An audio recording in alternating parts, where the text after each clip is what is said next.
Aghormi is a main touristic site in Siwa Oasis. It used to be like a capital here, and many people, hundreds of people, lived within its walls and lanes. For thousands of years, it had resisted all the elements of nature, sandstorms and rain. It has resisted all of that. So today it stands with a minaret behind me, made by the Muslims when they came here, as a prominent feature in Siwa Oasis. The local history of Siwa is written in a book called The Manuscript of Siwa, and it's kept at one of the credible families of the Oasis. According to that book, the ancient city of Siwa existed during the Pharaonic and the Roman times around a huge rock that rises in the midst of the plain valley amongst the palm trees. The city, which was regarded as a capital city of the Oasis, is called Aghormi. It seems that the locals gathered around the rock that contains the temple of Ammon, which is famous as the Oracle Temple. By the end of the Roman period in Egypt, the god's cult came to an end too, and his temples were abandoned. Being nomads, practicality posed itself on the life of the Syrians, and thus they used the temple and its settlements as a housing area. Moreover, they dismantled its rocks and cut it into small pieces, and with the help of their local strong mud, they built the new houses.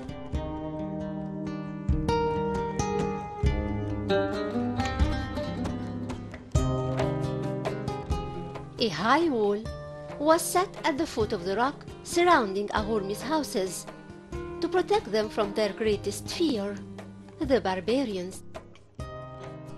On top of the wall, there were small windows, each set composed of 3. They would allow the inhabitants of the city to monitor the activities and dangers happening outside.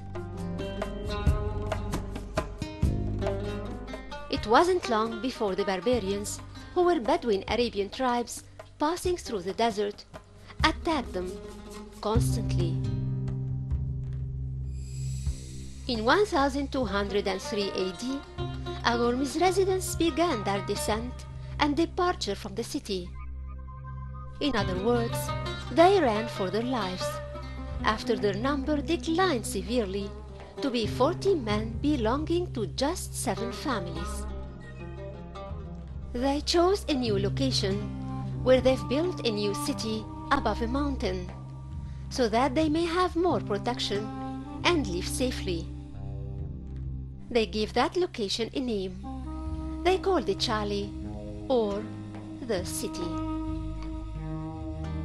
The second and final immigration from the city happened in 1928, when destructive rain fell over the oasis for 3 days continuously, causing many houses to demolish and the rifting of the rest. So the residents had no choice but to leave them and built around the foot of Chali's mountain, which grew to become today's new city of Siwa.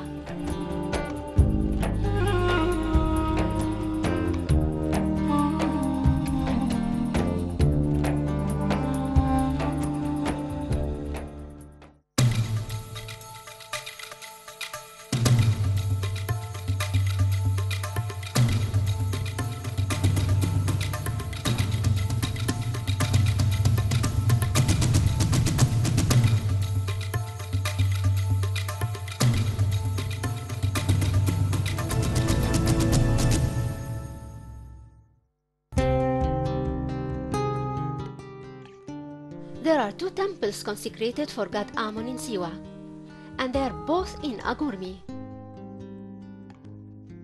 The first and the most famous one is the Oracle Temple. It's built above the huge rock that lies within the decaying walls of the old city's houses, which were totally abandoned by its inhabitants in the first half of the 20th century. The rock rises about 30 meters above the rest of Siwa, and it takes the shape of a horseshoe, for its northern and eastern and western edges rise and descend gradually until the middle of the hill, while the southern edge is less in height and composes an aisle or entrance to the hill. Aghormi's rock is intervened by many cracks and cuts due to its natural geological formation, for it's composed of layers of limestone separated by layers of green mud. According to Diodorus, the Sicilian historian, the inhabitants of Amun's oasis lived around an acropole, which is surrounded by 3 walls or sections. In the first section lived the rulers of the oasis and their families in a palace, and in the second section lived the women and children, and the relatives and the guards. As for the third section, lie the soldiers' divisions and the rulers' guards' houses. They all end by the god's chapel and the sacred well. The visitor of Aghormi climbs up a narrow aisle with stairs until he reaches the entrance of the city that was once fortified. The gate that's made of palm trunks still stands in its place, and on both sides there are the mastabas, or the sofas made of clay, where the rulers and the dignified family's men sat and discussed the oasis affairs. The mosque was built above the city's gate, and its minaret was used to call people for prayers 5 times a day before loudspeakers were invented. It overlooks a great view of Siwa city with its old destroyed fort and its new houses and the faraway minarets, as well as the Mountain of the Dead. And whenever one looks, he'll see a magnificent view of the gardens of palms and the great salty lakes, which water sparkle under the rays of the sun. Right on the left side of the entrance lies a sacred well, which used to supply the temple and its priests with water. The well is cut out at its base, then was completed by building circular walls all the way up. Its diameter is almost 2 meters, and it narrows downwards and enlarges upwards. Excavations at the stairs that start from the ruler's palace and until the water level in the well showed that some of the stones used have carvings of a king and a god, and were meant to be used in building the temple, but were disposed of.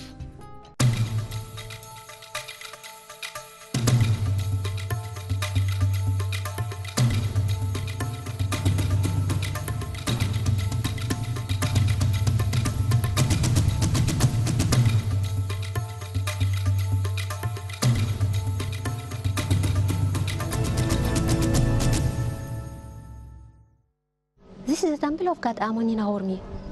God Amun was worshipped all over Egypt, even here, in this remote place in the oasis. The sanctuary behind me is known to be the Oracle Sanctuary, or the Oracle Temple. That's where King Alexander the Great came to consult with the gods. He asked questions inside there. What were these questions? We don't know. But we know that Alexander the Great left here satisfied. It's a prominent place to visit in the oasis. According to the texts written in the sanctuary of Amun's temple, the history of the recent building goes back to the reign of King Amasis II from the 26th dynasty. But some adjustments and extensions were added in later periods. In front of the temple is an open court where the god's procession used to walk, but only the bases of the northern and eastern walls remain. It's assumed that the court's entrance was at the axis of the temple and was reached, like today, by climbing up the cliff.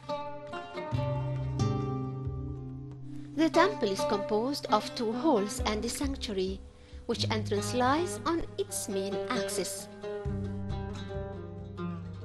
The original height of the temple rises almost 8 meters. It's topped by a cornice 2.22 meters wide with no reliefs. It seems that the builders who came later in the Greek period tried to give it a Greek look, so they erected a Dorian column on each side of the entrance. One is lost and the other one still stands. The first court length is 7.47 meters and its breadth is 4.95 meters, and its entrance lies exactly in its middle. The second court is slightly higher than the first one, but almost similar in dimensions. According to Ricke, there were 2 stages in building, but recent researches suggest 3 stages and not just 2. There are 3 entrances in the northern wall of the second court.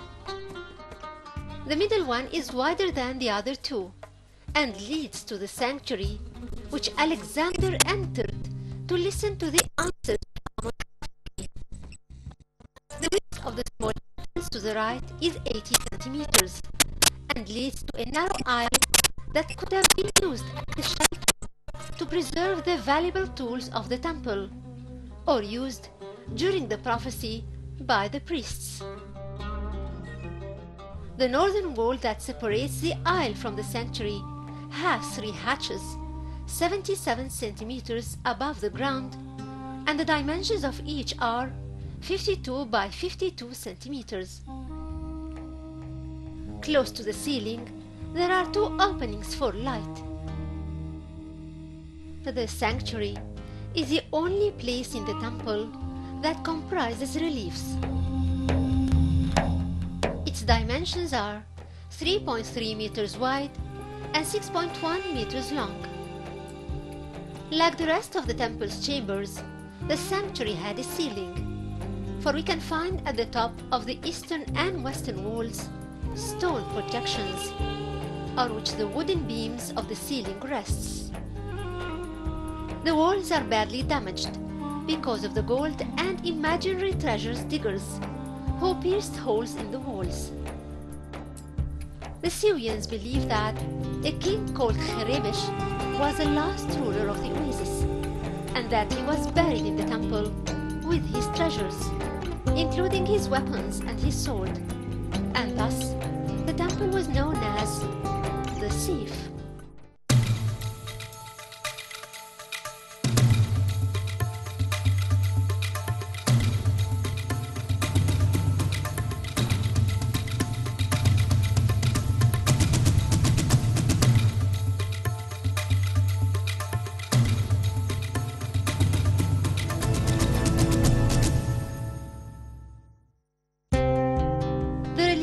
Start on both sides of the entrance of the sanctuary and continue till the end of the side walls.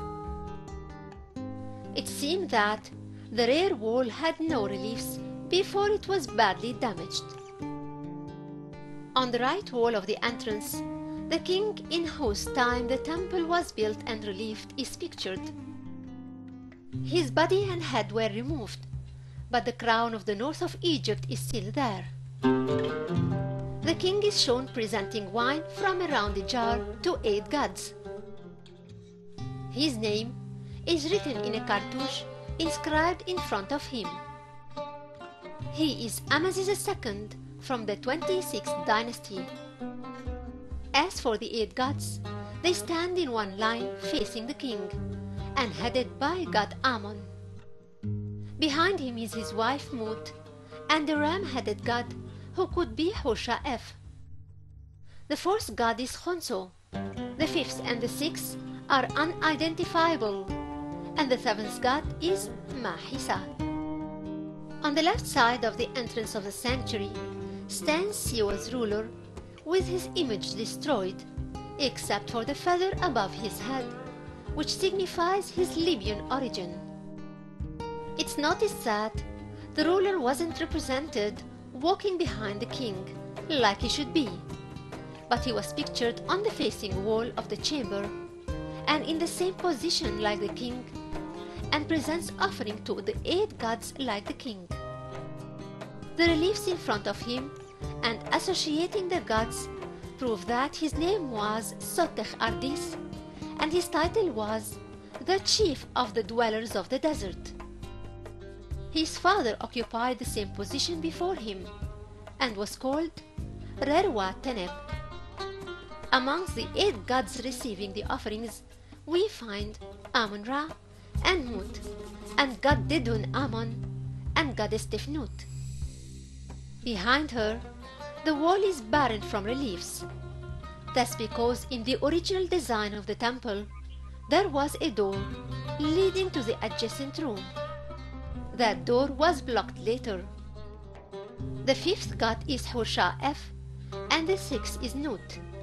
The 7th is Tot, and finally the 8th is Tot's wife, the lady of the 2 lands, Nehem-Awa. There used to be 1 or more chambers on the roof, but their stairs were destroyed when a part of Aghormi's rock collapsed. After the ending of the excavations of Dr. Ahmed Fakhri, to whom Aghormi owes its accurate informative researches and excavations, a German mission headed by Klaus Kollmann resumed excavations in the area, starting in 1993. The task aimed at the restoration work, regarding that the Temple of Amun was built over a hill cracked massively, which enables the collapsing of the temple in any moment. The second task was doing more excavations and cleaning, especially in the sanctuary and the front court of the temple, looking for its main entrance and the stairs leading to it. Successfully, Klaus found a tomb beneath the sanctuary, 70 centimeters lower than its base.